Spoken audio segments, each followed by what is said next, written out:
CBC News has learned from a source close to the case the sexual assault charge laid against him, will be resolved by a peace bond. Let's go to John Northcott, who has the latest on this developing story. John? Heather, the country had never really seen a trial like this, and now it looks like the case will end with a whimper, with this agreement effectively to abide by a peace bond. Now, whether or not Ghomeshi himself will be in court tomorrow or there with his lawyer, some reports have suggested he might actually be in a position to offer an apology. We will know, but what we do know is that this would end the entanglements in terms of that trial due to take place in June. A defense lawyer speaking to CBC had said that any defense lawyer would take this. Have a listen. Very few defense lawyers would ever advise a client not to take a deal like this.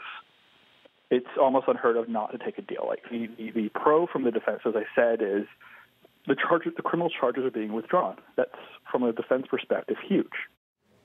With the dismissal of the charges against him and the judge's scathing assessment of some of the testimony, many argued that the Crown might be looking for a way of ending this saga, and it looks like this is a way for both the accused and the accusers to put an end to it. Heather? Will this be the end of the saga, as you put it, John? Well, if by the agreement of the peace bond, and we understand it would last for a year, we understand that Ghomeshi would have to agree not to contact his accuser in any way. If he lives up to that, then yes, that could very well be the end of his formal legal entanglements with the system. However, this case brought up very painful accusations from many in the community, women's groups saying that women coming forward with accusations in a court of law should be able to do it differently than they did in this case. And so that debate around allegations and how they're handled, not only in the courts but in the workplace as well, is really just getting started.